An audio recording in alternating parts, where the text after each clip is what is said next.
అవన్నీ ఫాల్తు రాజకీయాలు. కొత్త పార్టీ నేనేందో మీకు తెలుసు, భారతీయ జనతా పార్టీ కార్యకర్తలకు తెలుసు, తెలంగాణ రాష్ట్ర ప్రజలకు తెలుసు, తెలుగు రాష్ట్రాల ప్రజలకు తెలుసు.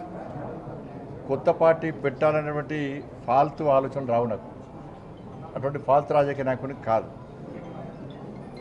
అనేక శిక్షణా శిబిరాల్లో, భారతీయ జనతా పార్టీ అంతర్గత శిక్షణా శిబిరాల్లో అనేక మంది కార్యకర్తలను తయారు చేసినటువంటి నాయకులం మేము, కార్యకర్తలు మేము. ఇలా భారతీయ జనతా పార్టీ కమిట్మెంట్తో పనిచేసే ప్రతి కార్యకర్త కోరుకున్నది ఒకటే ఒక చివరి కోరిక. ఉరిశిక్ష వేసే ముందు కోరికలు అడతారట, చివరి కోరిక ఏంది అడతారట, వాళ్ళు ఏం చెప్తారు తెలియదు. కానీ కమిట్మెంట్తో పనిచేసే భారతీయ జనతా పార్టీ కార్యకర్తను పిలిచి మీరు అడిగితే, కమిట్మెంట్తో పనిచేసే భారతీయ జనతా పార్టీ కార్యకర్తను మీరు పిలిచి అడిగితే చెప్పి టక్ పని అయిపోయింది ఒకటే, నేను చచ్చిపోయినాక నా మీద భారతీయ జనతా పార్టీ కండ కప్పాలని, జెండా కప్పాలని అంటారు. దీనికి కమిట్మెంట్ అంటారు. అటువంటి కమిట్మెంట్ గల కార్యకర్త మీద లేదా.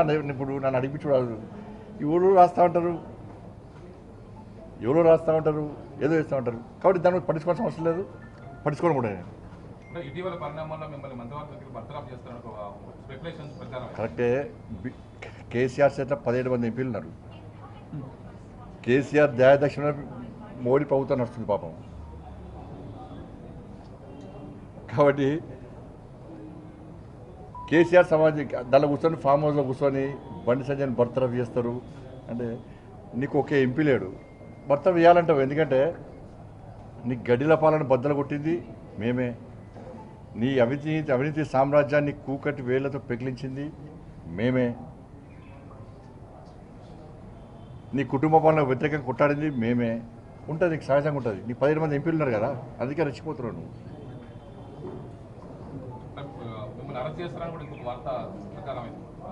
ఇప్పుడు అన్న ఈ కోర్టులో కేసు నడుస్తున్నది, కోర్టు పరిధిలో ఉన్నది. ఇప్పుడు ఒక్కరు గుర్తుంచుకోండి, కన్న కొడుకును ఒక తండ్రి పోలీసులకు స్వయంగా అప్పగించినటువంటి సందర్భం ఏదైనా ఉందా? వాళ్ళ కన్న కొడుకును నేను తీసుకుపోయి విచారణకు సహకరించాలని చెప్పి నాకు సమాచారం వచ్చిన వెంటనే నా కొడుకును అప్పచెప్పిన. అరెస్ట్ చేయాలంటాడు. ఇలా కేసీఆర్ కొడుకు ఫేక్ మీడియా ఫ్యాక్టరీ నడుపుతున్నాడు. ఏం జరుగుతుంది, ఏం జరగాలి, ఏం జరిపించాలనేది ఆ కుట్రలన్నీ ఆయన చేస్తున్నాడు. కాబట్టి ఆయన నడితే సమాధానం చెప్తాడు. ఇప్పుడు అన్న ఈ కోర్టులో కేసు నడుస్తున్నది, కోర్టు పరిధిలో ఉన్నది. ఇప్పుడు ఒక్కరు గుర్తుంచుకోండి, కన్న కొడుకును ఒక తండ్రి పోలీసులకు స్వయంగా అప్పగించినటువంటి సందర్భం ఏదైనా ఉందా? వాళ్ళ కన్న కొడుకును నేను తీసుకుపోయి విచారణకు సహకరించాలని చెప్పి నాకు సమాచారం వచ్చిన వెంటనే నా కొడుకును అప్పచెప్పిన.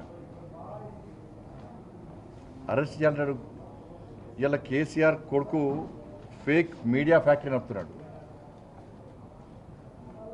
ఏం జరుగుతుంది, ఏం జరగాలి, ఏం జరిపించాలనేది ఆ కుట్రలన్నీ ఆయన చేస్తున్నాడు. కాబట్టి ఆయన నడితే సమాధానం చెప్తాడు.